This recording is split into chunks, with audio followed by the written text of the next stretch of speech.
Hello everyone, welcome to my YouTube channel or welcome back to my YouTube channel Inspire with Anushka. Guys, how are you? Hope you all are doing and you all going safe and fine. Guys, basically today we are going to talk about in this video human blood. So in this video we are going to talk about human blood, and being a essential chapter of the biology, it is a basic and compulsory topic for all the competitive examinations also, and for the syllabus of standard 10th, or further also if you are studying about the zoology, about the animals, about the mammals, then you will have to study about the blood, that what is the composition of blood and why it is necessary in human body and what are the different functions of the blood. So guys, before starting the topic or before going into the context, if you are preparing for any competitive examination, then this video will be very essential and helpful for you all to give you the perfect information about each and every objective question which is going to be asked from this topic. So let's start the topic, human blood. As we all said that human blood हम पढ़ रहे हैं किस topic के अंदर कि transportation in human beings. जब भी हम एनिमल्स में ट्रांसपोर्टेशन पढ़ते हैं तो ट्रांसपोर्टेशन के लिए कैपेबल जो लिक्विड है ह्यूमन बॉडी में वो कौन से हैं, वो है ब्लड और लिम्फ. ओके गाइस, सो इसलिए हम ब्लड और लिम्फ्स के बारे में पढ़ेंगे. ब्लड बेसिकली है क्या? तो blood is a fluid connective tissue. What is blood? Blood एक टिश्यू है जो कि एक बॉडी ऑर्गेन्स को दूसरे बॉडी ऑर्गेन से और सेल टू सेल या फिर tissue to tissue, organ to organ और organ system to organ system लोगों को कनेक्ट करता है. कनेक्टिंग मीडियम है, दैट्स व्हाई इसे हम लोगों ने बोला है कनेक्टिव टिश्यू.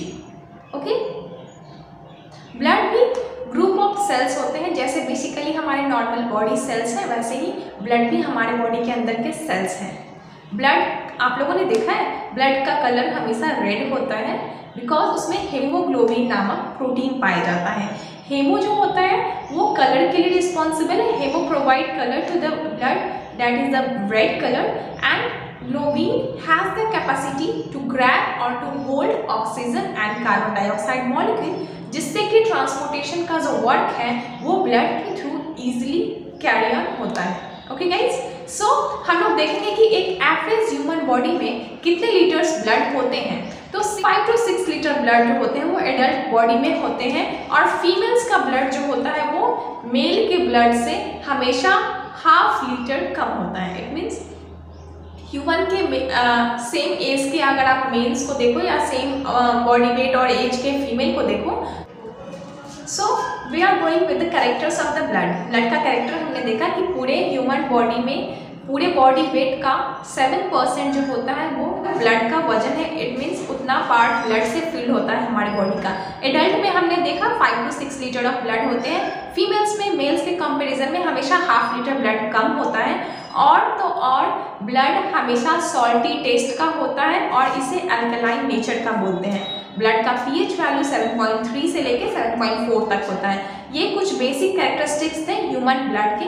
अदरवाइज कोई भी मैमेलियन ब्लड है उनका कैरेक्टर यही है.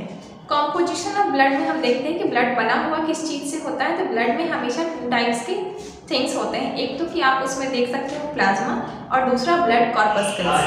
ब्लड कॉर्पस्कल्स में हमेशा ब्लड सेल्स आते हैं, जैसे RBC हैं, WBC हैं और प्लेटलेट्स हैं. जबकि प्लाज्मा जो है वो वाटरी और एक नॉन लिविंग लिक्विड सॉल्यूशन है जो कि प्रेजेंट होता है ब्लड में, जो सिर्फ कैरी ऑन करता है न्यूट्रिशनल मटेरियल, जो भी नॉरिशमेंट के लिए हम खाते हैं, और डाइजेस्टेड फूड मटेरियल से जो एनर्जी मिनरल्स और जो भी डिफरेंट टाइप्स के प्रोटीन और मिनरल्स हैं उन्हें कैरी ऑन करके बॉडी के डिफरेंट पार्ट्स तक सर्कुलेट करने का काम जो है वो प्लाज्मा करती है. प्लाज्मा पूरे ब्लड का 60% पार्ट है. प्लाज्मा का कॉम्पोजिशन अगर आप जानना चाहो, अगर किसी एग्जाम्स में पूछता है तो 90% वाटर होता है, 7% प्रोटीन होता है, 0.9% सॉल्ट होता है और 0.1% ग्लूकोज होता है. तो ये था प्लाज्मा का कॉम्पोजिशन. अब बताते हैं एक इम्पॉर्टेंट क्वेश्चन कि हमेशा आप ये एक वर्ड सुनोगे सीरम, या फिर कभी भी एग्जाम्स में आता है कि सीरम आखिर होता क्या चीज़ है. तो सीरम ब्लड का वो पार्ट है जब हम प्लाज्मा से फाइब्रिनोजीन नामक प्रोटीन निकाल देते हैं तो उस ब्लड को हम बोलते हैं सीरम. किसी मेडिकल ट्रीटमेंट में डॉक्टर्स को ब्लड का सीरम सिर्फ देना होता है. जैसे अगर आप पेशेंट हो किसी ऐसी डिजीज़ की जो कि ब्लड रिलेटेड डिजीज़ है, तो उसमें हमेशा सीरम ही है जो वो वैसे पेशेंट्स को दिया जाता है जिन्हें ब्लड रिलेटेड कोई भी डिजीज़ हो। सो गाइज, अगर हम होल किसी को ब्लड डोनेट करते हैं तो ब्लड डोनेट करने का मतलब है ब्लड के 4 कंपोनेंट डोनेट करते हैं। एक टाइम में 1 लीटर ब्लड 4 लोगों की जान बचा सकते हैं, क्योंकि ब्लड से सेपरेट करके प्लाज्मा निकाला जाता है, सीरम फिर यूज किया जाता है, रेड ब्लड सेल्स दिए जाते हैं, WBC दिए जाते हैं, या फिर platelets. It means platelets, blood cells, serum और प्लाज्मा, ये 4 डिफरेंट कंपोनेंट्स हैं जो कि चार तरह के कॉम्पोजिशंस है ब्लड के, जिनको कि अलग अलग पेशेंट्स को भी दिया जा सकता है। तो ब्लड डोनेट करना it's a very good activity and everyone should have to do that. So guys, ये था पूरा टॉपिक प्लाज्मा के बारे में। अब हमने देखा कि ब्लड कॉम्पोजिशन जो हम देख रहे थे कि ब्लड बना हुआ किस चीज़ से होता है, तो उसमें हम लोगों ने 2 चीज़ें देखी थी, प्लाज्मा और ब्लड कॉर्पस्कल्स। ब्लड कॉर्पस्कल्स जो होते हैं वो मोस्टली ब्लड सेल्स होते हैं, जैसे जिसमें RBC, WBC और प्लेटलेट्स आते हैं। तो हमने अभी प्लाज्मा के बारे में सारे कैरेक्टर्स देखे, हमने ब्लड का कैरेक्टर देखा, ब्लड बना हुआ किस चीज़ से होता है, इसमें हमने देखा प्लाज्मा होता है एक पार्ट, और दूसरी साइड में जितने भी ब्लड सेल्स हैं ब्लड कॉर्पस्कल्स होते हैं, जिसमें कि RBC है, WBC है और प्लेटलेट्स हैं। ये 3 चीज़ जो होते हैं वो ब्लड कॉर्पस्कल्स में आते हैं। यहाँ डायग्राम में साइड में आपको दिख रहा होगा। So guys, I am not going in brief about the red blood cell, क्योंकि अगर ब्रीफली डिस्कस करूँ तो बहुत ज़्यादा हो जाएगा। सो सिंक्रोनाइज्ड वे में हम लोग अगर डिस्कस करें RBC के बारे में, तो हम देखेंगे कि RBC जो होता है वो उसका फुल फॉर्म है रेड ब्लड सेल्स, ओके, और उन्हें इरिथ्रोसाइट्स भी कहा जाता है। अभी से लेके मैं अभी लास्ट तक जितने भी पॉइंट वाइज बताऊंगी कैरेक्टर, वो एक एक कैरेक्टर जो है इतना एसेंशियल है स्टूडेंट्स कि वो सारे कॉम्पिटिटिव एग्जाम्स का सिंगल क्वेश्चन है, और सारे जितने पॉइंट्स मैं बताऊंगी सब मार्क होल्डिंग पॉइंट्स हैं, इसलिए आप प्लीज़ थोड़ा सा अटेंटिव होकर सुनिए। जो है कि RBC को इरिथ्रोसाइट्स भी बोलते हैं। दूसरा पॉइंट कि RBC का कलर रेड होता है, क्योंकि R दिया गया है रेड कलर के लिए, क्योंकि इसमें हीमोग्लोबिन नामक पिगमेंट प्रेजेंट होता है। हीमो एक प्रोटीन है जो कि रिस्पॉन्सिबल होता है रंग के लिए, यानी ब्लड के कलर के लिए रिस्पॉन्सिबल है। ग्लोबिन जो होता है वो रिस्पॉन्सिबल होता है ऑक्सीजन और कार्बन डाइऑक्साइड को कैरी ऑन करने के लिए, क्योंकि उसके पास होल्डिंग कैपेसिटी है। जैसे सॉइल के पास होल्डिंग कैपेसिटी है कि सॉइल को एब्जॉर्ब करके रख सकती है, सेम उसी टाइप में गाइस RBC में जो हीमोग्लोबिन प्रेजेंट है उनके पास ये गुण है, ये कैरेक्टर है, ये कैपेसिटी है कि वो ऑक्सीजन और कार्बन डाइऑक्साइड को अपने पास होल्ड करके रख सकते हैं। आई थिंक यहाँ तक आपको किसी को डाउट नहीं होगा।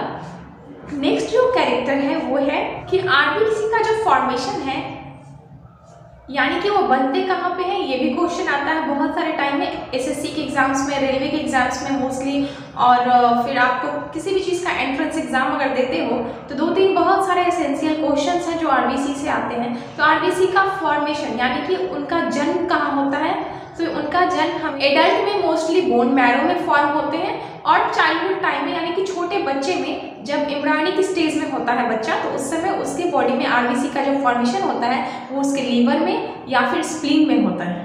लेकिन मोस्टली अगर आपसे पूछा जाए कि RBC का फॉर्मेशन कहाँ होता है, तो आप बोन मैरो को टिक आउट कर सकते हैं, यानी अस्थि मज्जा, अगर हिंदी में मैं बोलूँ तो अस्थि मज्जा में RBC का निर्माण होता है। ठीक, दूसरा जो है वो बहुत इंपॉर्टेंट क्वेश्चन पूछा जाता है कि ऐसा कौन सा ब्लड सेल्स है जिसके अंदर की न्यूक्लियस नहीं होती है।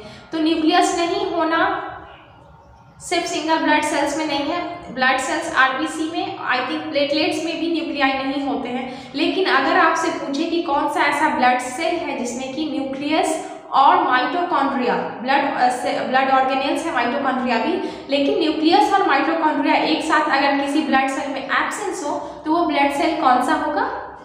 Yes, RBC। सो RBC में क्या होते हैं?